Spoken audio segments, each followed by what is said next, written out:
اب معاملات اس طرف جا رہے ہیں جو ہم آپ کو کہہ رہے تھے کہ آپ ہماری دشمنی چھوڑ دیں، آپ ریاست کے اندر کسی طبقے کو اپنے خیال میں کمزور گردان کے، ان کے کمزور کہتے کہتے ان کے اوپر آپ طاقتور جو کثرت رکھنے والا ہجوم ہے وہ اگر آپ ان کے اوپر چھوڑ دیں گے تو پھر حالت یہ ہوگی کہ اسٹیٹ کے پاس وہ کام کرنے کا نہ وقت ہوگا، نہ پریارٹیز ہوں گی، نہ ترجیحات کی وہ شکل بنے گی جن کے نتیجے میں ملک چلتے ہیں، قومیں بنتی ہیں، معاشرے ترتیب پاتے ہیں۔ اب وہ نہیں ہو رہا۔ اب پارلیمانی نظام تو صدارتی نظام تو اب 18ویں ترمیم تو وہ اب عمران خان کو یہ ہو رہا ہے، اب حکومت کو سلیکٹڈ ہے، اب نیا پھر لے کے آئیں گے، فوجی یہ کر رہے ہیں، حکومت یہ کر رہی ہے، نیب نے یہ کر دیا، مریم نواز کو وہ ہو گیا۔ اس سے کیا بنے گا؟ اس سے پبلک کو تو وہی ظلم کی چکی میں بھی پستے رہیں گے، ان کے ساتھ روزمرہ پیش آنے والے واقعات کی بھی وہی شکل رہے گی، ان کی عزت نفس کا بھی وہی حال رہے گا، اور ان کے اندر سینس آف سیکیورٹی، احساس تحفظ نہیں ہوگا۔ جب پبلک میں احساس تحفظ نہیں ہے تو ان میں آپ پیٹریٹزم کس طرح مرضی کوشش کر کے دیکھ لیں، انجیکٹ کرتے رہیں، وہ ریئیکشن کر جائے گا لیکن وہ ہوگا نہیں۔ اس لیے پتہ نہیں اب وقت ہے کہ نہیں، حالات تو یہی بتا رہے ہیں کہ بہت دیر ہو رہی ہے، واپس آئیں، واپسی کی طرف چلیں، نہیں تو اب معاشرہ ٹوٹ پھوٹ اور اس توڑ پھوڑ کا شکار ہونے جا رہا ہے جن میں اگر آپ ابھی تو آپ پھر بھی وقت نکال کے تو آتے جاتے احمدی پہ فائرنگ کر جاتے ہیں یا ٹارگٹ کلنگ کر لینے کا کوئی نہ کوئی آپ کے پاس وقت ہوتا ہے، لیکن جس طرف اب سوسائٹی مجموعی طور پر جا رہی ہے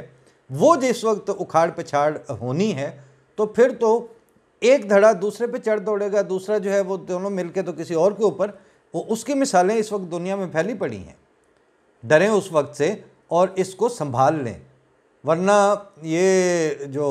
دھاگے ہیں یہ ایک دفعہ ہاتھ سے یہ ڈوریاں نکل گئیں، کھسک گئیں، پھر یہ وہی ہے کہ وہ جو پتھر برستے ہیں تو وہ پھر ساتھ بھی چھوٹے چھوٹے جو ہیں ان کو لے کے اور بڑے، اور جب نیچے تک پہنچتے ہیں اس وقت تک جو بھی سامنے آ گیا، جو بھی ان کی زد میں آ گیا، ان کا وہ سر کچلتے جاتے ہیں۔ تو وہ جو لینڈ سلائیڈنگ والا ماحول ہے اس سے پہلے ریاست اور حکومت اور معاشرت اور رہن سہن ان چیزوں کو اس طرح کر کے کنٹرول کریں کہ باہمی اعتماد پیدا ہو سکے کہ وہ انسانی مسائل جو ابھی ناقابل حل ہیں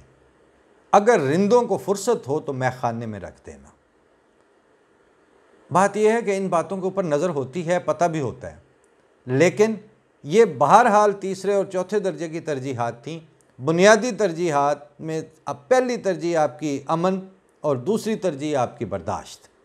اگر یہ دو چیزیں آپ کے معاشرے میں نہیں ہیں تو معیشت کی اور اقتصادیات کی جو تہیں ہیں اور وہ جو ردیں ہیں وہ آپ نے لگانے کس چیز کے اوپر ہیں؟ بنیادی نیچے موجود نہیں ہے، اور آگے کا سوچنے اور کسی طرح لوگوں کو جیسے قومی طور پر ترقی کرنے کا جو شعور دینے کے لیے ایک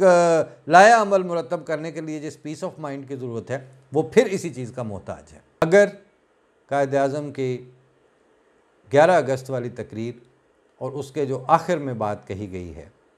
کہ آپ آزاد ہیں اور اسٹیٹ کا اس سے کوئی لینا دینا نہیں ہے کہ آپ کس عقیدے سے تعلق رکھتے ہیں، اگر اس پر مغز اور اس تقریر کے مغز کی جو لائنیں ہیں ان کی طرف آپ نے توجہ کوئی نہیں کرنی تو پھر وہ ایاز امیر نے تو کہا کہ میری طرف سے آپ کیا لفظ تو یہی بنتا ہے بھاڑ میں جائیں، لیکن بات یہی ہے کہ پھر کہتے ہیں میں اپنے گھر میں ہی ٹھیک ہوں، مجھے اب نہ آپ کے لیے سوچنا ہے نہ آپ کے اوپر بات کرنی ہے۔ کبھی موڈ آتا ہے تو وہ لکھ دیتے ہیں، لیکن وہ اس وقت ان دنوں میں نوٹ کر رہا ہوں کہ وہ مونولاگ کی اس کیفیت میں چلے گئے ہیں، ڈائلاگ سے نکل آئے ہیں، کیونکہ وہ کہہ رہے ہیں کہ میں کس سے بات کروں اور کیوں کروں۔ ہم پھر بھی وقتاً فوقتاً کر لیتے ہیں۔ جن دوستوں نے اصرار کیا کہ آپ سیاست پہ بات کریں، آپ حالات حاضرہ پہ بات کریں، وہ پھر جناب یہ ہیں حالات حاضرہ، اور اس پہ وہ ایک مصرع بھی ہے کہ حالات حاضرہ کو کئی سال ہو گئے پاکستان میں۔ اللہ کرے کہ ہمارے حالات حاضرہ روزمرہ تبدیل ہونے والے حالات حاضرہ بن جائیں۔ فی الحال تو حالات حاضرہ کو کئی سال ہو گئے، اس پہ اب کیا گفتگو ہو، کیا بات کریں۔